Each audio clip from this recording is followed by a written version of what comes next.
It's a simple formula, but nobody's willing to do it. Nobody. The people that are doing deals. Hey, did you know one of the most important skills you can learn in your real estate investing business, whether you're doing houses or land, is how to talk to sellers, right? How to just have a normal conversation, and how not to be salesy, but how to be just natural.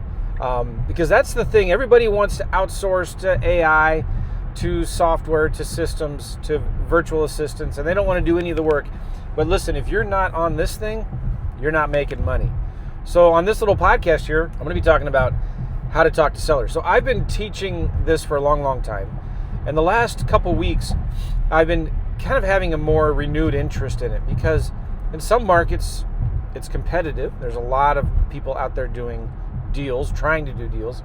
And if you want to stand out, this is one of the best ways to do it, is do what everybody's not doing, like talking to people on your phone. One of the things that I started doing is actually calling sellers live. So inside the Dirt Flippers program and inside of my apprentice program, every once in a while, just like, hey, let's call a seller. And I'll call the seller, and I've been recording those calls and putting them inside the Dirt Flippers area. So we've got about 24 calls in the program right now. And I had some before, but I've really been focusing on putting more of them in there. And people, the feedback has been great. They've been loving it because they've realized, oh, it's not that hard. I'm not some pushy salesman. Like if you're into Grant Cardone or Andy Elliott or any of these other guys that are big on social media selling sales training, you would think that you have to sign up for this $10,000 coaching program and you have to have six-pack abs and you've got to be like somebody that you're not to be good at sales, and you don't. I'm a little sensitive about my six-pack abs or my lack of them because I see these guys, Andy Elliott is kind of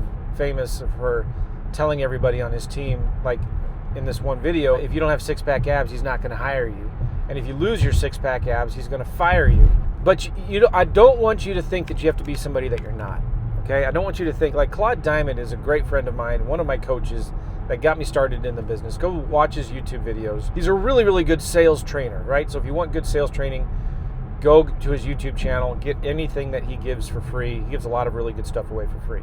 And sign up for his coaching. But I used to try to be like Claude Diamond. I used to try to do his mannerisms and use his jokes, and it just didn't work. It didn't work. But I learned the principles behind of what he did. And I started doing things like negative phrasing or being the reluctant buyer in the certain sense where you're never chasing sellers. So here's 5 really important points I want you guys to remember. Number 1, do not sound like a salesperson. You want to sound like a buyer. And I want to challenge you to sound like a reluctant buyer, a hesitant buyer. Like, I don't know, why should I want to buy your property and not one of the 20 others that are next door to you, right? Most sellers, I'd say no sellers want a sales pitch.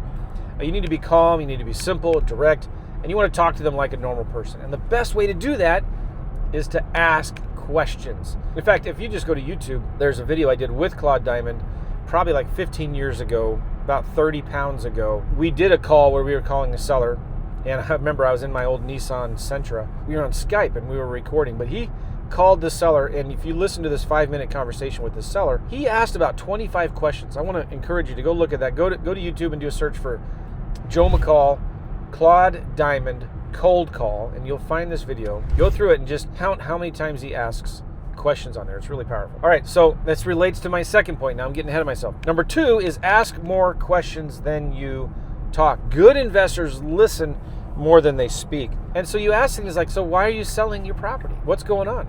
Sounds like a nice property. Why do you even want to sell it? That's something I learned from Claude Diamond. The more they talk, the more you learn. And it also does this thing where it's a reverse psychology or something where you stay in control of the conversation when you ask questions. So learn to ask a lot of questions. Sounds like a nice property. Why do you even want to sell it? I'm probably not your buyer, the reluctant buyer. I'm probably not your buyer. You should list it with a realtor. Why don't you list it with an agent? Have you gotten other offers on it before? When I'm talking to realtors that have older listings that are been on the market over 6 months, I ask them, how long has it been on the market? Oh my gosh, 6 months? And it hasn't sold yet. Is there something wrong with it? So just asking those kinds of questions, right? Number 3, focus on solving problems, not just buying houses or buying land. Many sellers are tired of paying taxes. They inherited the land. They moved away from it. They haven't been to it in 6 or 7 years. So your job is just to make things simple and easy for them, right? Maybe they don't have a problem. And if they don't have a problem, that's fine. You probably can't help them. But we can help people who have a problem. Usually they want the cash. They're tired of it. They just want to be done with it. I talked to a seller yesterday and I recorded the conversation. His wife inherited the property. They're in their 80s, and they just want to get rid of it. And they don't really want to list it with a realtor. They want full price for it, but they think they have a bargain at full price because it's 2 lots right next to each other in a really good community. And I told him, I said, listen, I'm probably not your buyer. I'm the easy button though. If you just want to sell it fast, get cash, be done with it in 30 days, I can probably help you, but you're not going to like my offer. You should probably list it with a realtor. I'll tell you what, let me sharpen my pencil. Let me send you an offer. And I'll also give you 5 realtors that have sold land recently in the area. And you can call them if you want, right? But he was super nice, and he understood where I was coming from. And I said, I have to make a profit, and so I can't give you that price. He had 2 lots. I said, I could maybe give you that price for both lots. You wouldn't be open to that, would you? And he said, no. I said, I laughed. I said, I just had to ask.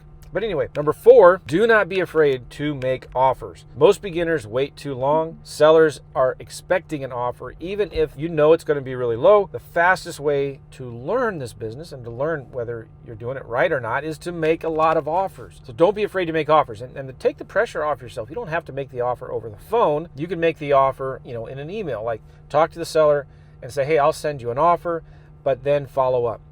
Send them an offer in writing in the mail, and send that offer in the mail every 30 days. Follow up in 2 weeks with an email, a text, or a phone call, or whatever. Finally, confidence comes from repetition, not from knowledge, not from having a script that you have to say word for word. They say this, then you say this. If they say yes, then you say that.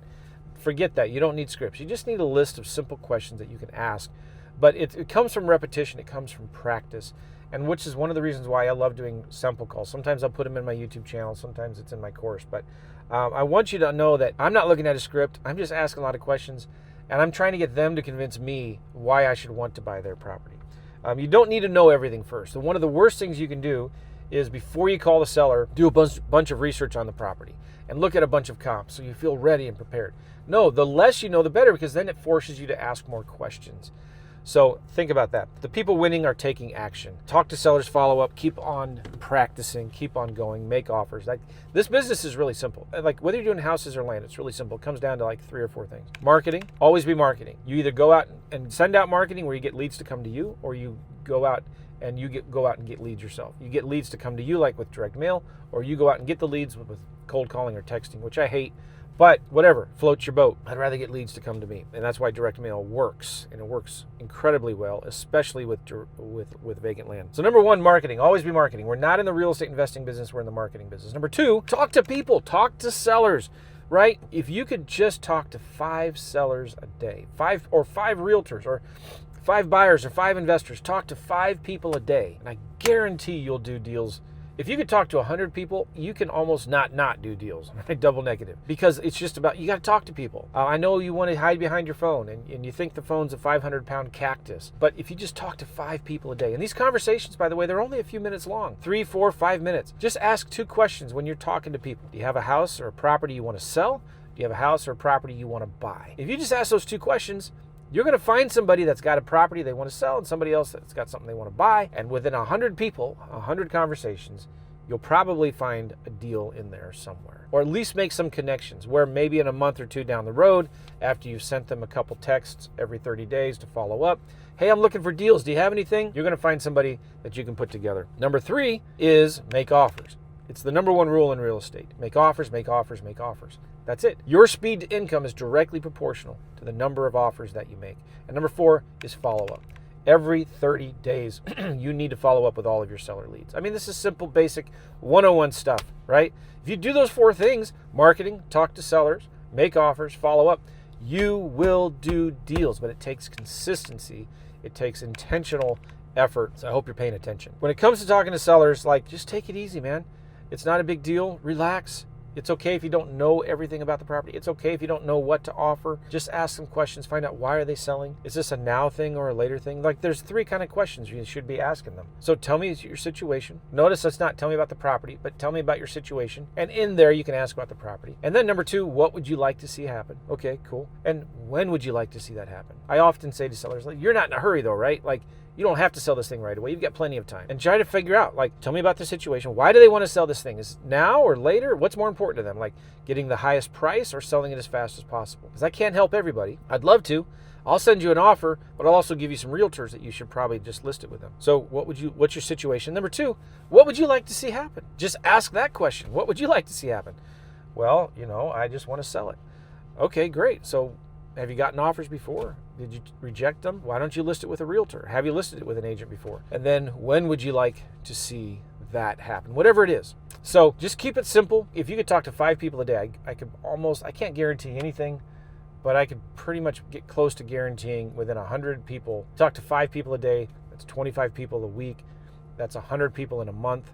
And then you follow up with each one of them with a text, an email, a ringless voicemail or something, you'll do deals. It's a simple formula, but nobody's willing to do it. Nobody. The people that are doing deals. So anyway, appreciate you all. We'll see you later. Take care.